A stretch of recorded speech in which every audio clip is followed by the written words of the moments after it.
Hello, everyone. Welcome to the ATC interview. This is Amber Guns, the CEO of Austin Technology Council. And today I'm excited to have Randy Clarke, who is the CEO of Cap Metro, come and join us to talk about the Project Connect that was recently voted in by Austin voters. Welcome, Randy. How are you today? I'm doing well, Amber. Thanks for having me. Appreciate it. Good. So Project Connect is exciting. Talk to me a little bit about how you envision this transforming Austin, especially our grind when we go back to work and we get back in our cars again. Yeah, well, there's no question. I think the word transform is pretty applicable. This is a transformational program. And there's no getting around the fact that people will be stuck in cars again pretty soon. You know, we knock on wood, we got some good vaccine information coming out. And I think the more normal world that we all want to have will be back in 21 at some point. And Austin's a booming city, and we're still massive population growth. There's cranes everywhere. We know we're going to keep growing. So Project Connect is a big program of projects, and really I would say they're focused on, you know, the three kind of policy outcomes that really help the whole community. One is we're going to create a more equitable community, because when we have more public transportation options, we have more access to opportunities. So better access to jobs, better access to healthcare, better access to education, recreation, you name it. When we have better connectivity, people have access to that opportunity. Number two, environmental. Climate change is an existential threat. We know that.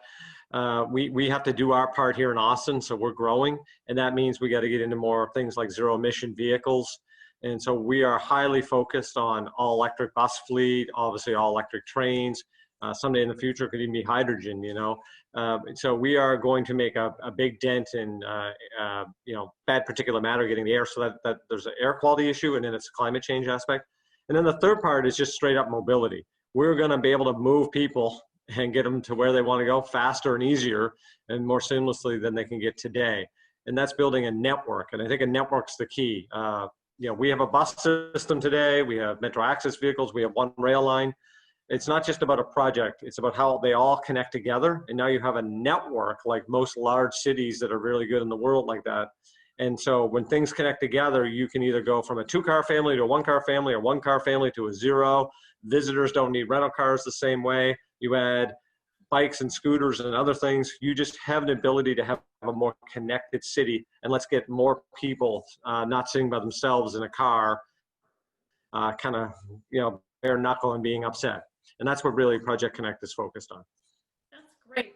So what can Austinites expect to see first roll out from Project Connect and this whole new vision of what you have for our mobility? All right, so the first step that we'll take is what's called forming the Austin Transit Partnership. So the City Council and the Cap Metro Board created a new organization, and it's Design and Construction Board, really focused on delivering these projects. So not in the normal transit policy world and on the City Council world, but purely to hold me and staff accountable for delivering these projects. So formation of this board happens on December 18th with the initial board members. First meeting for that organization will be in January. And then we get to the projects. The first projects out the door are, we have some neighborhood circulators. So we run an app right now called Pickup. It's an on-demand circulator. We have 7 zones around now.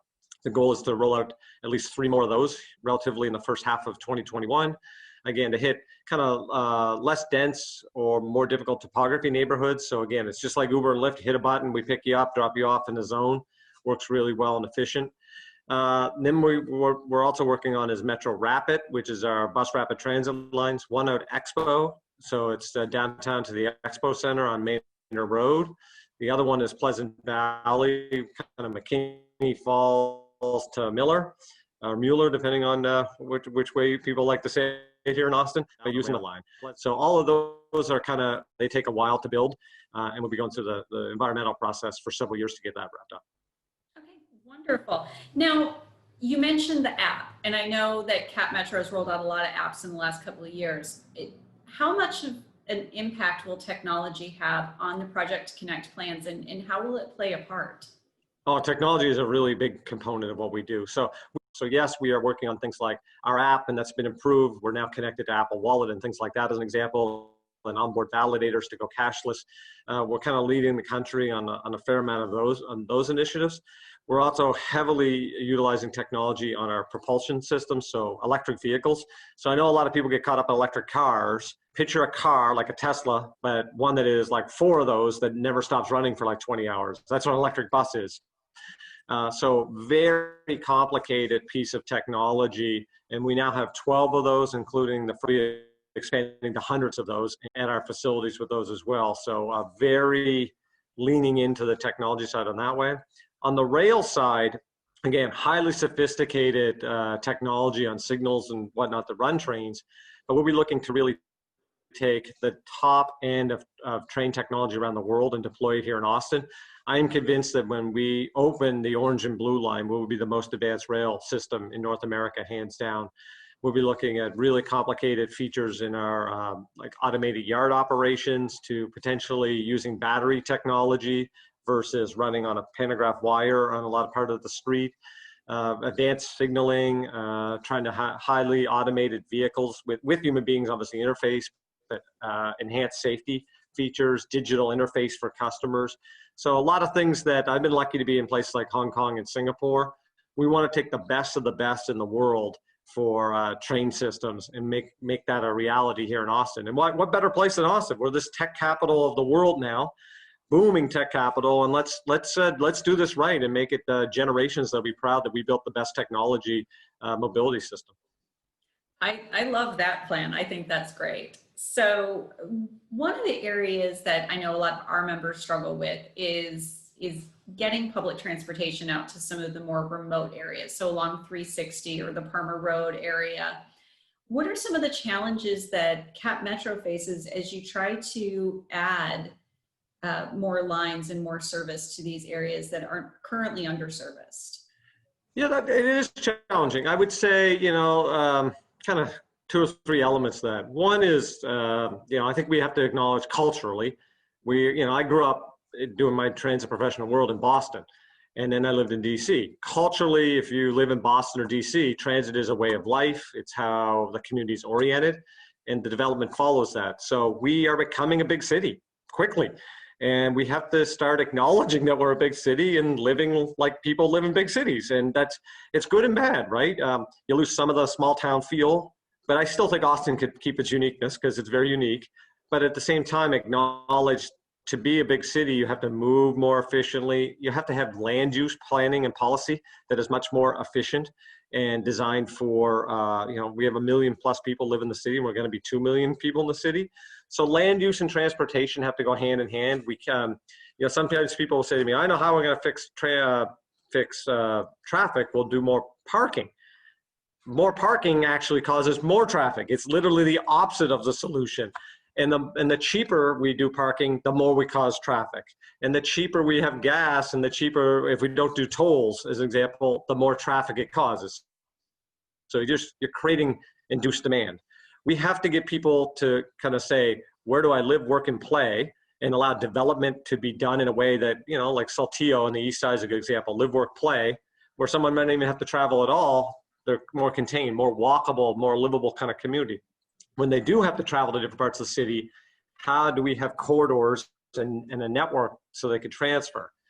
That's kind of the cultural piece. The other piece is our infrastructure in a lot of ways has been with highways, kind of not purposely, but has created divides. Now, so you take 360, which is kind of like a highway, but people say, would like some transit service on it. And then I kind of say, well, where would you get on and off at on 360? Because it connects kind of 2 suburban parts to the city, and travel demand, people don't go from there to there, they go from here in, that kind of thing. So what we need to think about is our land use and how people truly want to live, work, and play and connect things. And then for us at Cap Metro, we're really focused on what's the right tool out of the toolbox for each part of the city. So while we need rail to move tens of thousands of people in very busy corridors, and we need big bus routes to move 5,000 to 10,000 people, et cetera, on smaller neighborhood style, we need some circulators. And that's what this pickup service that we do, more on demand. If I live in a kind of parts of West Austin that are not really, really set up well for a 40-foot bus, but they might be set up really well for a shared van to quickly get a button, get picked up, and then dropped off at a rail station. That's the kind of, so we want to have this layered profile of different kind of technology and modes that feed the whole community. And then the last piece is regionalism. Outside of Austin, we get a lot of, why don't you run service in Lakeway, and why don't you run service here? Well, it's the way Texas is set up. Communities have to vote into the system. So we'd be happy to run more transit in Cedar Park or Round Rock or Lakeway as an example, but those communities have to actually vote in to Cap Metro and say, we want to be a partner and actually fund transit. So it's not that Cap Metro doesn't want to run more transit. I want to run transit everywhere. I need someone to help pay that bill to then be part of that solution. And I think our region is now changing because, again, we're becoming much more urban, larger, and people realize that you can't build your way out of congestion. You know, and we gotta have a little bit more shared aspect of our infrastructure. So sorry for a long answer, but it's a very complicated cultural planning and a technology conversation. Well, and it sounds like it also takes a lot of people coming together and deciding to be on one ship and go in one direction together, as opposed to we're going to do our own thing and good luck to you. That's right. It's, you know, public transit, it's about community, right? We're a community service. People say to me sometimes, well, Randy, well, how much money did you make last year? And I say, none. We're not supposed to make money. I'm supposed to efficiently spend the taxpayers' money, just like I'd say, how much money did the fire department make last year? And people would say, of course none. Well, then we're not supposed to either. We're supposed to, we're a utility, a benefit for the community. And now we have to act, you know, I would call it business-like, be very efficient. We all pay taxes, let's use efficient, but let's not forget we're mission-driven, and the mission is to help serve the community. So you moved here not too long ago from the East Coast. Why did you choose Austin? Yeah, so it's hard to believe it's in 2.5 years already. So I've gone through, that's 3 summers so I've survived multiple summers here in Texas. So, well, hey, I had this opportunity, and when I got the call to, you know, from a recruiter, came down. I've been to Austin once before, probably 10 years ago, and I thought it was a real fun town. I came for a conference, and I told my wife, let's go, and she was like, I don't know about that. And I said, hey, worst case, we'll go down for a weekend, and I'll do the interview, and we'll hang out in Austin for the weekend, go listen to some live music, whatever. And we're big runners, and we're big dog people, and so that weekend we ran the lake. It was like first weekend of December. It was like 74 degrees. Went by Auditorium Shores Dog Park. Went to a food truck. I think we had a couple drinks, watching live music. My wife's like, hey, this place is great. So it's like a lot of people that like Austin. If you come with the weather's right, you have a magical experience. And so we really just had this opportunity. And I think, you know, quite frankly, I bring a unique East Coast style personality, which is good for some and not others. But just the sense of, I had the opportunity to work in a very large system in Boston, and knowing what we could evolve into and kind of drive that agenda a little bit.